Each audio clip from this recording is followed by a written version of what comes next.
विद्यार्थी मित्रो नमस्ते. आपण इयत्ता 11वी सायकोलॉजी या विषयामधील जो 6वा चॅप्टर आहे मानसिक ताण या टॉपिकचा आपण अभ्यास करत आहोत. या टॉपिकमध्ये गेल्या लेक्चरला आपण संघर्षाचे जे प्रकार आहेत त्या प्रकाराविषयी आपण चर्चा केलेली होती. त्याच्यानंतर त्याच्या पुढे जाऊन आपण इथे फ्रॉइडचा जो मनोविश्लेषण सिद्धांत आहे या मनोविश्लेषण सिद्धांताची सुद्धा आपण माहिती घेतलेली आहे. फ्रॉइडच्या मनोविश्लेषण सिद्धांतामध्ये आपण इदम, अहम आणि पराअहम या 3 घटकांचा आपण अभ्यास केलेला आहे. इदम ज्याला आपण आयडी असं म्हटलेलं होतं, इगो ज्याला आपण अहम असं म्हटलेलं होतं, तर सुपर इगो त्याला आपण पराअहम किंवा सत्सद विवेक बुद्धी असं म्हटलेलं आहे. तर या 3 घटकांचा आपण अभ्यास केलेला आहे. आज त्याच्यानंतर त्याच्या पुढचा जो घटक आपण घेणार आहोत तो म्हणजे संरक्षण यंत्रणा किंवा ज्याला आपण डिफेन्स मेकॅनिझम असं म्हणतोय. आता या डिफेन्स मेकॅनिझम केव्हा वापरल्या जातात, तर उदाहरणार्थ जेव्हा व्यक्तीमध्ये संघर्ष उत्पन्न होत असतो तेव्हा तो संघर्ष कमी करण्यासाठी व्यक्ती प्रत्यक्ष आणि अप्रत्यक्ष मार्गाचा अवलंब करते. प्रत्यक्ष मार्ग म्हणून आपण 3 मार्गांचा आपण अभ्यास केलेला आहे, ज्यामध्ये आक्रमण करणे किंवा ज्याला आपण निवड करणे असं म्हटलेलं आहे. त्यानंतर तडजोड आणि माघार या 3 मार्गाद्वारे व्यक्ती संघर्ष सोडवण्याचा प्रयत्न करतो. पण जर या 3ही मार्गांचा म्हणजे प्रत्यक्ष मार्गांचा जर वापर करून व्यक्तीला संघर्ष सोडवता आला नाही तर व्यक्ती या अप्रत्यक्ष मार्गाकडे म्हणजेच संरक्षण यंत्रणांचा वापर करून संघर्ष कमी करण्याचा प्रयत्न करतो. तर या संरक्षण यंत्रणा कोणकोणत्या आहेत तसं पाहायला गेलं तर मानसशास्त्र विषयामध्ये खूप साऱ्या संरक्षण यंत्रणा आहेत, पण आपल्याला त्यापैकी 11वीच्या अभ्यासक्रमामध्ये काहीच संरक्षण यंत्रणांचा अभ्यासक्रमामध्ये समावेश केलेला आहे. तर त्यापैकी ज्या काही संरक्षण यंत्रणा दिलेल्या आहेत त्या संरक्षण यंत्रणा आपण या ठिकाणी घेणार आहोत. आता या संरक्षण यंत्रणा कशासाठी वापरल्या जातात, एक तर संघर्ष सोडवण्याचा अप्रत्यक्ष मार्ग म्हणून व्यक्ती वापरते. त्याचबरोबर आपण फ्रॉइडचा मनोविश्लेषण सिद्धांत अभ्यासलेला आहे, ज्या सिद्धांतामध्ये फ्रॉइडने सांगितलेलं आहे की इदम, अहम आणि पराअहम यातील अहम जो आहे ज्याला आपण इगो असं म्हणतो, व्यक्ती काय करते की आपल्या इगोला नेहमी प्रोटेक्ट करण्याचा प्रयत्न करते. आपल्या अहमला, मीला धक्का पोचणार नाही आहे याचा व्यक्ती कसोशीनं प्रयत्न करतो. आता हा अहमला धक्का लागू नये आपल्या म्हणून व्यक्ती काय करतो, या डिफेन्स मेकॅनिझमचा आधार घेतो, संरक्षण यंत्रणांचा आधार घेतो आणि आपल्या अहमचं संरक्षण करतो. याला आपण काय म्हणतो, डिफेन्स मेकॅनिझम किंवा संरक्षण यंत्रणा असं म्हणतो आहे. तर विद्यार्थ्यांनो, मी आता तुम्हाला सांगितलं की संरक्षण यंत्रणा का वापरल्या जातात, तर इथे अहमचा बचाव करण्यासाठी, इगोला प्रोटेक्ट करण्यासाठी या डिफेन्स मेकॅनिझम वापरल्या जातात. आपल्या पुस्तकामध्ये काही डिफेन्स मेकॅनिझमची उदाहरणं दिलेली आहेत. ती उदाहरणं या ठिकाणी आपण त्या संरक्षण यंत्रणेसाठी पाहणार आहोत. त्यामध्ये पहिलं उदाहरण दिलेलं आहे, अझर लहान असताना वडिलांच्या मर्जीविरुद्ध तो एका यात्रेमध्ये, जत्रेमध्ये गेलेला आहे आणि तो त्या ठिकाणी हरवलेला आहे. 3 दिवस त्याला त्यामुळे रस्त्यावर राहावं लागलं. त्याच्यावरती अनेक संकटं या 3 दिवसाच्या कालावधीमध्ये आली, परंतु त्याने त्याही परिस्थिती संकटाचा सामना केला. पण त्याला आता ही घटना अजिबात आवडत नाही आहे. आता हे झालं अझरचं उदाहरण. या उदाहरणामध्ये अझर आपल्या वडिलांच्या इच्छेविरुद्ध, मर्जीविरुद्ध एका यात्रेला गेलेला आहे आणि त्या यात्रेमध्ये तो चुकलेला आहे आणि चुकल्यामुळे तो 3 दिवस भरकटत राहिलेला आहे. त्याला आपलं 3 दिवस आपलं जीवन रस्त्यावरती काढावं लागलेलं आहे अक्षरशः, आणि त्याला खूप संकटांचा सामना करावा लागलेला आहे. आता ही गोष्ट त्याला आठवत नाही आहे. ही जी संरक्षण यंत्रणा आहे, ही संरक्षण यंत्रणा आहे म्हणजे हे जे उदाहरण दिलेलं आहे अझरचं, हे दमन या संरक्षण यंत्रणेचं आहे. दमन या संरक्षण यंत्रणेमध्ये काय होतं की व्यक्तीकडून विस्मरण होतं, ज्याला आपण दमित विस्मरण असं म्हणतो आहे. दमितला इंग्लिशमध्ये आपण रिप्रेशन असं म्हणतो आहे. रिप्रेशन, व्यक्ती कळत नकळतपणे काही ज्या भावभावना असतात, ज्या दुःखदायक असतात, क्लेशदायक असतात, याला रिप्रेट करते, दमित करते. जाणीवपूर्वक त्या मनाच्या आतल्या अबोध कप्प्यामध्ये त्या दाबून ठेवण्याचा प्रयत्न करते. याला आपण रिप्रेशन असं म्हणतोय. पण जर रिप्रेशन अधिक प्रमाणामध्ये झालं, एखादी भावना जर तुम्ही ती सतत रिप्रेट करण्याचा प्रयत्न केला तर ती पुढे उफाळून येण्याची शक्यता जास्त असते. समजा एखाद्या स्त्रीवरती तिच्या सासरच्या लोकांकडून खूप सारे अन्याय अत्याचार झालेले आहे किंवा होत आहेत, तर ती तशा परिस्थितीत काय करते की अन्याय अत्याचार ती सहन करत राहते. कुटुंबातील व्यक्तीने केलेला अपमान, मारहाण, अर्वाच्य शिवीगाळ या सगळ्या गोष्टी, नकारात्मक गोष्टी ती मनाच्या आतल्या अबोध कप्प्यामध्ये ढकलून देते आणि तिथे त्याचं रिप्रेट करते. या भावना, नकारात्मक ज्या भावना असतात त्या दमित ठेवते. आणि पुढे काय होतं, मग अशीच ती सतत या भावनांचं दमन करत राहिली तर एक दिवस या भावनांचा स्फोट होतो आणि या भावना मग विघातक मार्गाने बाहेर पडायला लागतात. मग अशावेळी ती स्त्री स्वतःला हानी पोचवते, कुटुंबाला हानी पोचवते किंवा स्वतःला संपवते, आत्महत्या करते. अशा वेगळ्या मार्गाने या सगळ्या दमी तिच्या बाहेर पडत असतात. म्हणून रिप्रेशन किंवा दमन जी संरक्षण यंत्रणा आहे ही खूप कॉस्टली आहे. महागडी संरक्षण यंत्रणा म्हणून सुद्धा आपण त्याच्याकडे पाहतो.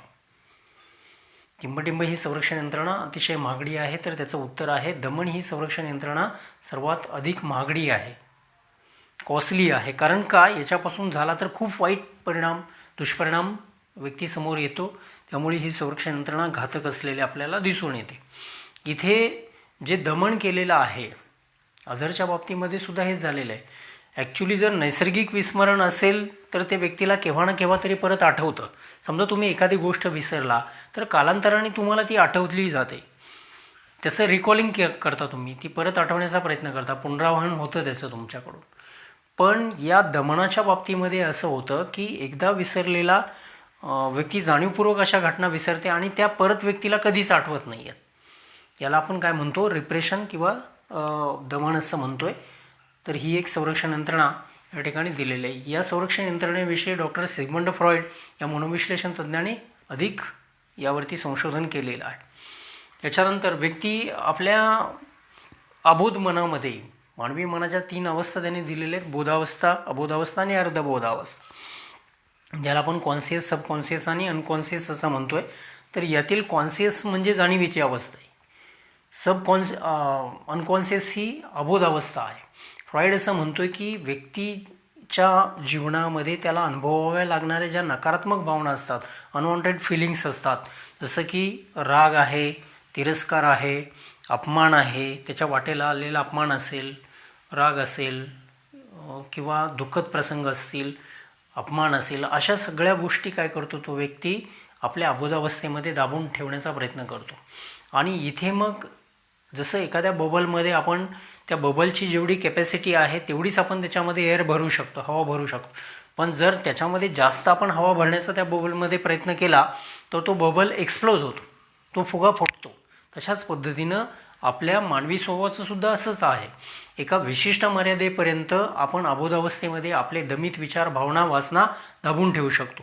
जर त्या खूप अधिक दाबण्याचा प्रयत्न केला आपण तर त्या बाहेर पडण्याची, उफाळून बाहेर येण्याची शक्यता आहे, एक्सप्लोजन त्याचं होण्याची शक्यता असते. तर ही झाली संरक्षण यंत्रणा दमन. याच्यानंतर दुसरी डिफेन्स मेकॅनिझम आहे ती आहे भावविस्थापन, ज्याला आपण डिस्प्लेसमेंट असं म्हणतो आहे. डिस्प्लेसमेंट म्हणजे काय, ज्याला आपण भावनांचं स्थानांतरण असंही म्हणतो, इमोशन ट्रान्सफर असं म्हणतो. म्हणजे डिस्प्लेसमेंटमध्ये काय केलं जातं, भावविस्थापनामध्ये काय केलं जातं की एखाद्या गोष्टीचा राग व्यक्ती दुसऱ्या गोष्टीवरती व्यक्त करतो आणि स्वतःला रिलीज करतो. बघा, भावनांचं स्थानांतरण कसं केलं जातं, हे सुद्धा संघर्ष सोडवण्याचा मार्गच आहे. ही सुद्धा डिफेन्स मेकॅनिझम जी आहे ही सुद्धा संघर्ष सोडवण्याचा अप्रत्यक्ष मार्ग म्हणून व्यक्तीकडून कळत नकळतपणे वापरला जातो.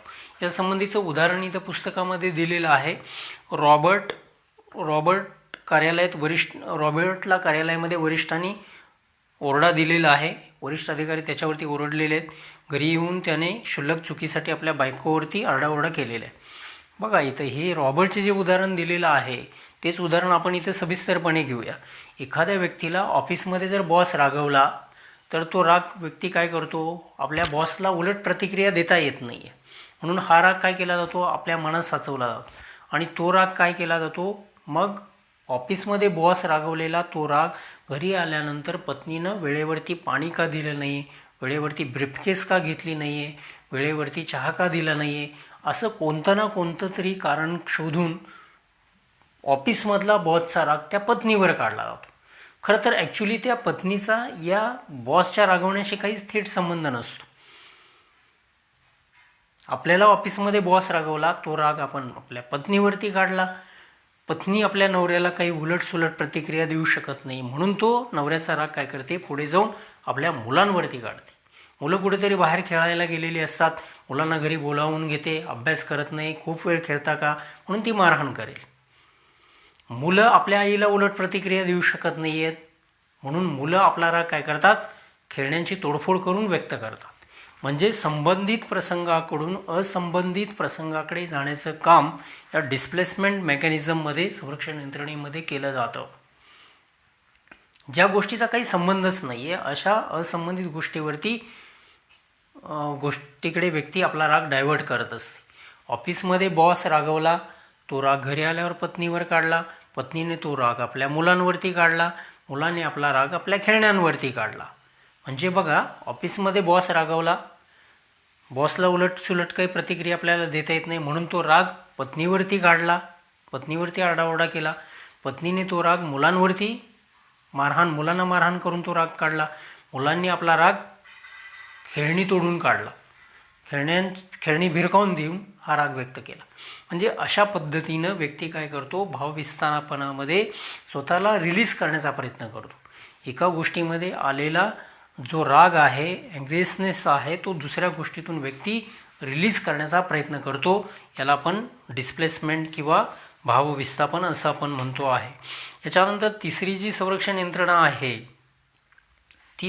आता हा राग कोणावर काढला जातो भावविस्थापनमध्ये, तर ज्या व्यक्ती आपल्यापेक्षा दुर्बल आहेत, ज्या व्यक्ती आपल्यापेक्षा कमजोर आहेत, अशा व्यक्तीवरती हा राग काढला जातो.